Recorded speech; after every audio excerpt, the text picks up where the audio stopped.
don't have to say anything that would be held against us immortally. I mean, all we have to do is start. Yes. It's like beginning an artwork. You have to plunge into the middle before you do anything at all, and then you worry about where you are later. Well, you know, you know, I'm not going to start with radical coherency, but the back cover of Talking of Boundaries, when you talk about, you know, being professional, and you say, what kind of a professional was Socrates? And I guess what we discussed this morning was the idea of how professional do you have to be an art critic, for instance, or to be a critic, or to be a writer. And at the back cover you say, I've been a poet, critic, linguist, and engineer, and though this knowledge informs the book, and I guess all your books, it's not the work of a professional, of which there are by now too many that have proved too useless. And I was wondering whether we could use that as a starting point of our conversation today. Well, for me, the professional problem emerged the first time I was asked to do a series of performances in San Diego, which I've done very rarely. The first one, I believe, was at the music experiment festival called What's Cooking, in which there were a number of critics and theoreticians from other areas that came by. Michel de Certeau was there, and a number of his semi-etician friends, or oppositionals. Generally, there are a whole bunch of people there talking about different things. And I was giving that one talk there, and then I was doing another talk at San Diego State, because they wanted me to come to talk there, which is a separate university in the same city.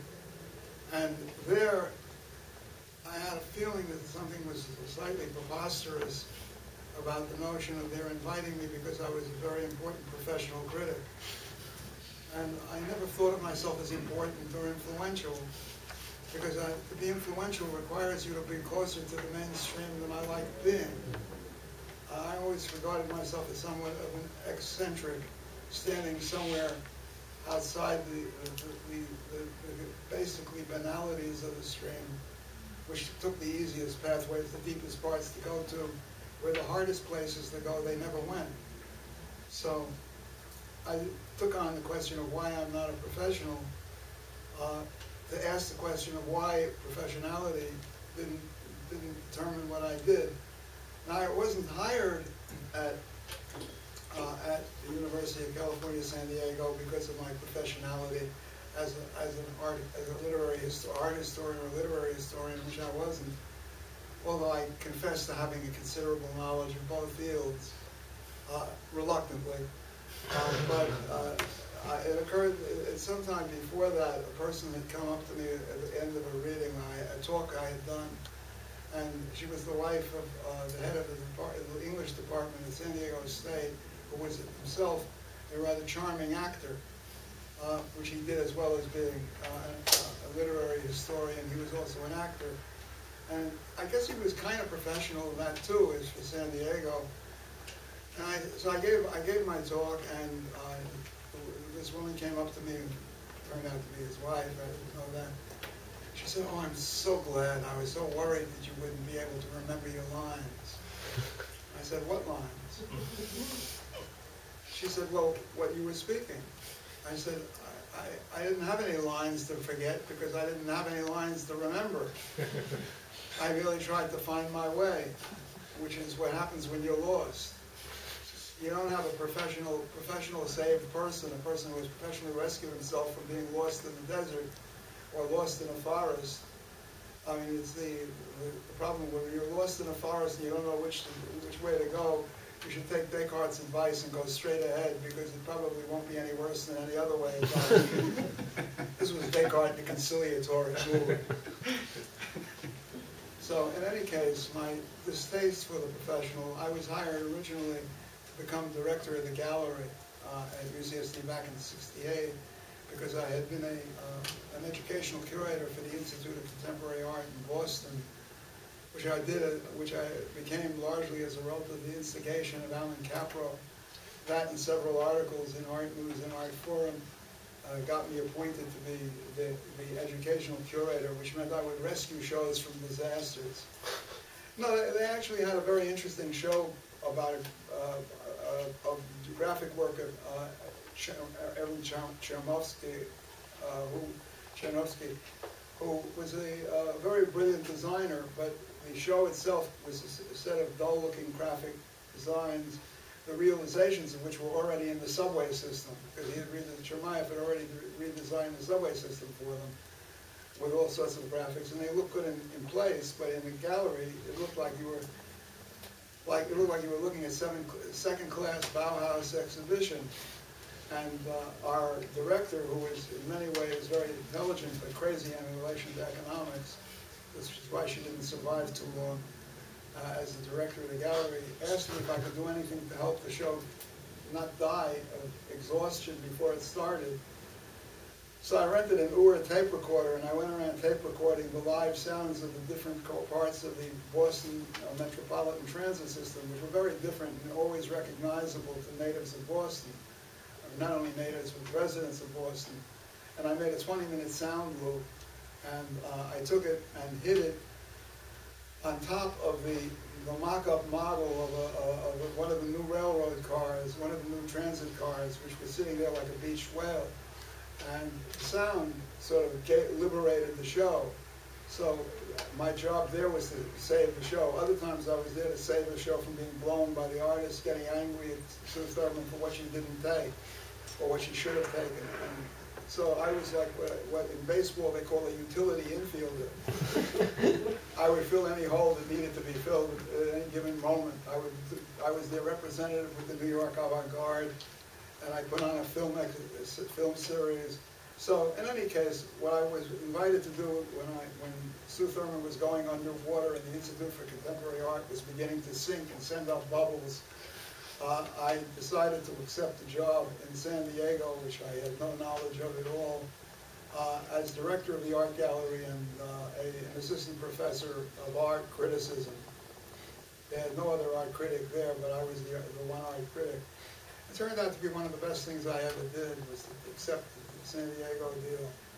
Because San Diego was it was described to me by several people that they had a great avant-garde music department, which they did. And they described the university as a group of scientists standing under a palm tree holding out an open checkbook. This was an exaggeration because they were paying me the enormous figure of $11,500 a year, which in those days was plenty of money, but it didn't make you too affluent. But we got by on it very well because I was used to graduate grants, which were much smaller than that.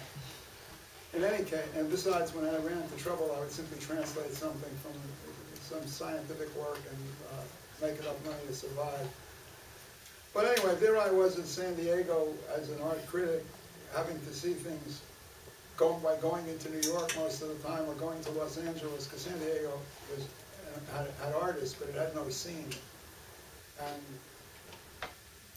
everything felt happily unprofessional.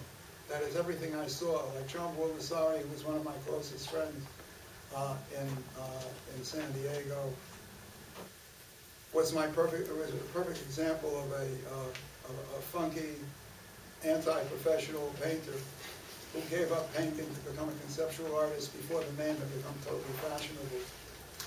And he was a wonderfully idiosyncratic guy, and I think most of the work of the Californians was idiosyncratic. Idiosyncrasy seemed to be the strong suit, and idiosyncrasy is always anti-professional. There's no strong suit of idiosyncrasy in a profession. It becomes like something of a clownishness that you can play with, or can use as an obstacle. Like I always said, that the act of criticism is not always an interpretation. Sometimes it's an attempt. You see the whole crowd running down this great corridor to get to some place, and you stick out your foot to change the direction of traffic. This was one of my ideas as to how one should go about being an artist in San Diego or an art critic. It seemed to work.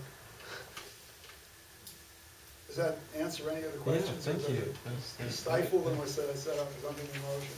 No, I think it definitely sets the ball rolling, which it's up now to. So one of the questions that appeared this morning following your answer to this question about professional criticism and non-professional criticism, or not being a professional, critic was also the question of affect, perhaps the difference between some of the pieces that one finds here, perhaps the Warhol piece and other pieces such as, which are closer to talk poems, radical coherency, and these is perhaps the amount of affect that you put in there, and that perhaps distinguishes these pieces from I guess, I don't know what to call it, but perhaps professional criticism would be a good way to put it. So, well, there's always I always had an attraction to the concrete, as opposed to the abstract in theory. I mean, the notion of something, you have something concretely you're addressing in some way, and you address it as well as you can, but none of the formulas have previously applied. There's no point in doing something that's been well done. If there's something that's been well done, it's time to forget about it and take on something that hasn't been well done. Like I was persuaded at one point by the editor of Arts magazine to review a show of Mondrian's architecture, of a room Mondrian had supposedly designed that they were trying to hustle as an art object. And I was asked to do this thing, and I think I suspected that I was being asked to do this to make it more profitable for the dealer to hustle it.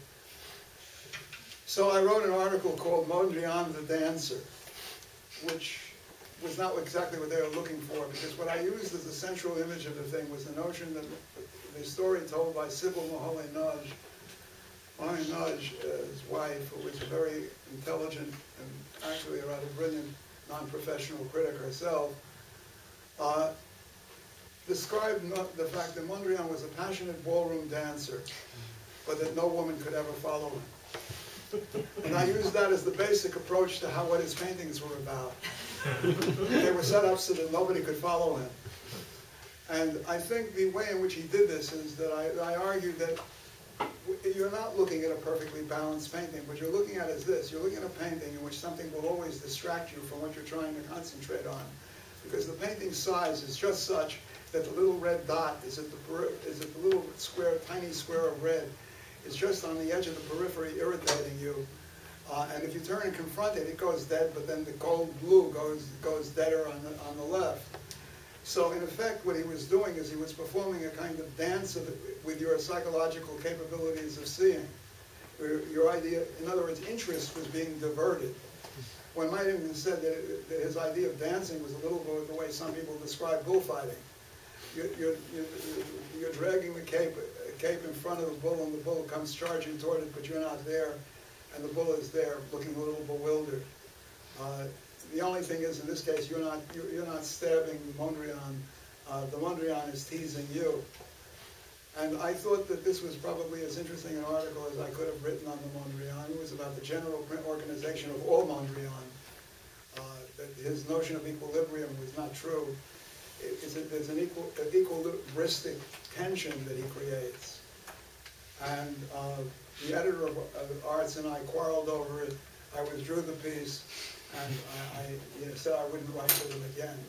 I was sufficiently high-handed and was delighted not to be doing the damn piece. But again, I wouldn't have taken on the Mondrian, except somehow I saw this way of looking at Mondrian that was different from the usual, either his spiritual rap, for which I didn't give 2 cents, and his notion of balance, which was not a notion of balance, it was a notion of equalized tension, which in some sense makes him sound a little bit closer to Hans Hofmann, with the notion of push-pull. But that always seemed to me had a lack of subtlety compared to the Mondrian, which the Mondrian is a genius of distraction. And I thought that to take on Mondrian that way is really quite different. It's provocational. So it's seeing the artist as a kind of a genre provocateur, which appealed to me very much. And we tend to forget how early modernists were as much provocateurs as anybody working in the 60s, because they were kids as well. They were also all very young, all very lively, and all very much against the standards of the system. And it's hard to forget, sometimes it's hard for people to remember, these were a bunch of kids. Lively kids. Just whatever else